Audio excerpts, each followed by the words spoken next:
Hi friends, now we are working on modern theories of international trade and today's lecture is about Porter's National Competitive Advantage Theory. So let us start our class.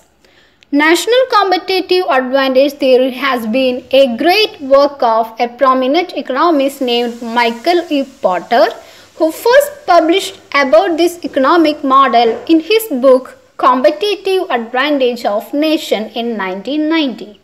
And this model or this theory is also known as Porter's diamond model. Okay. So here Porter tried to explain why certain industries within a particular nation have competitive advantage whereas other might not. So here Porter tried to explain very important questions that why a particular country is more competitive in a particular industry.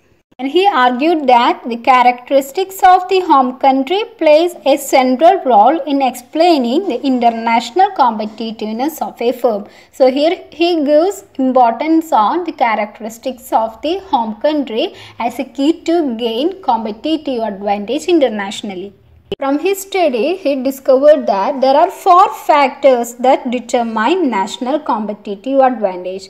The factors are first one factor condition, second one demand condition, and third one related and supporting industries, and last one firm strategy, structure and rivalry. These are the 4 conditions he discovered from his study which are responsible for a industry's national competitive advantage. Okay.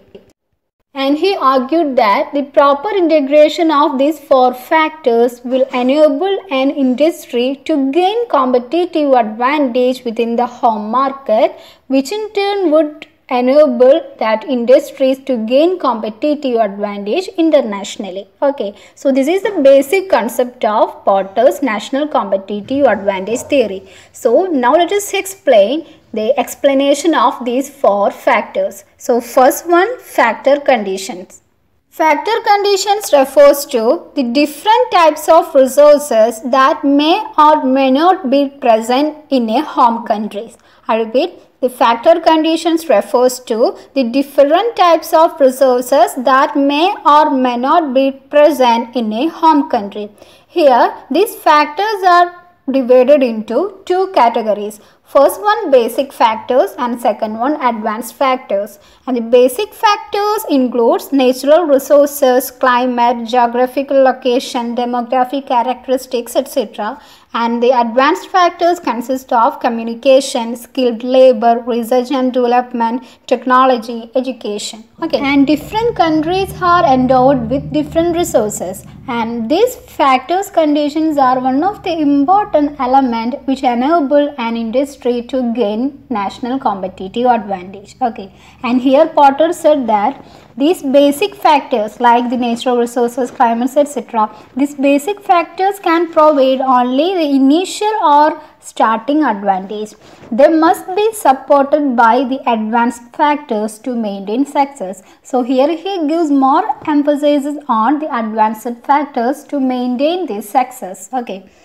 For example, a factor condition that exists to make the German car industry more competitive is the existence of the specialized education establishments, because these establishments provide graduates with a specialization in car engineering. Okay, so for German car industries, the most endowed factor condition is the existence of the specialist education establishment. Likewise, different countries are endowed with different resources that will enable that industries to gain competitive advantage. Second factor is demand condition. Here he emphasizes on home market demand. He argues that a strong home demand of industries in their own markets creates a large market for them internationally and therefore creates opportunities for them to grow. That if an industry can gain home demand for their products in their own nations, it will automatically enable those industries to create demand in international market also. Okay, so here he gives emphasis on home market demand. Here, more demand inevitably means more challenges, and these challenges turns the companies towards innovation and improvement, which will be a great fuel for the company to gain competitive advantage. Okay. And the next factor is related and supporting industries. Here Porter says that the level of success of one industry can be related to the success of related and supporting industries. Related and supporting industry means industries that supply, distribute or are otherwise related to the industries being examined. Okay. And here he said that the related and supporting industries can provide inputs that are critical for innovations and internationalization.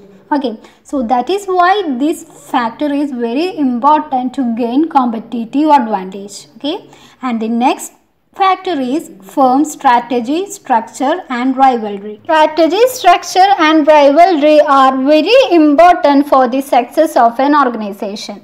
And the firm strategy means a plan of action designed to achieve a long-term or overall aim. This is the actions or decisions that a company takes to reach its business goal. Okay. And what is meant by structure? The structure is the way in which an organization is built or organized. The structure of the firm can be influenced by the number of factors like political factors, economical factors, social factors, etc. So, both these strategies and structure are interrelated. So, combining these factors effectively leads to a cohesive business model that function to achieve common goal. Okay. And next one, rivalry. What is meant by rivalry? Here rivalry means the competition between two or more entities in the same field. Okay.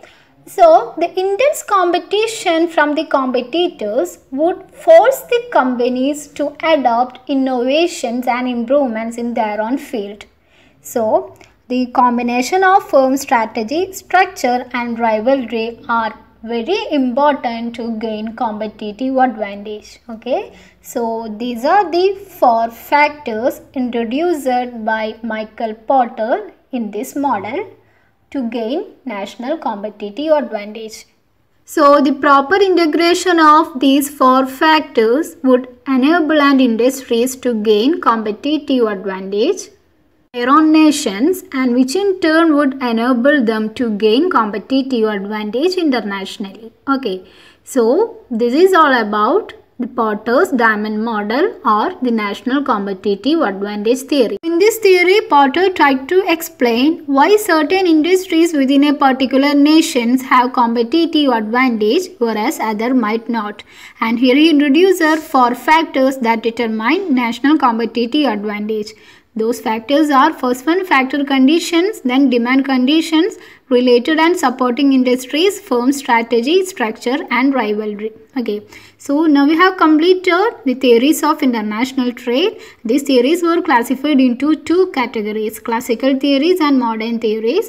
And classical theories include theory of mercantilism, theory of absolute cost advantage and theory of comparative cost advantage. And modern theory consists of Heckscher-Ohlin theory, product life cycle theory, country similarity theory, theory of global strategic rivalry and theory of national competitive advantage. Okay. So friends, if this video was helpful for you, subscribe the channel and thank you so much and all the very best.